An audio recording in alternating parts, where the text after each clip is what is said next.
害了吧！好想给我家狗蛋也纹一个。打妹，千万不要！纹身对猫咪皮肤伤害很大，纹身师也不是专业兽医，不打麻醉，猫咪极其疼痛。即使打麻醉，一旦检查疏忽、操作不当，小心当场出猫命。还有这几种猫咪整容术，千万别做，会把猫咪害惨的。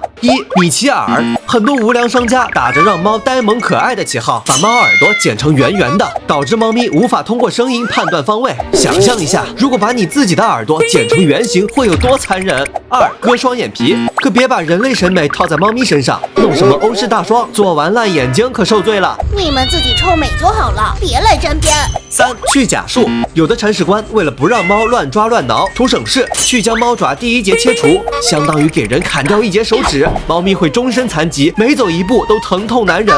还有给猫戴指甲套的，看似美观时尚，实则让猫无法把爪爪收起来，行动不便，甚至化脓溃烂。人工发腮术，为了让猫咪呈现肥嘟嘟包子脸卖高价，无良老板给猫脸打玻尿酸，导致猫咪红肿烂脸。还有给猫做镶金牙、隆鼻、切除声带等等，非常残忍。做这些离谱整容术的人，真的配养猫吗？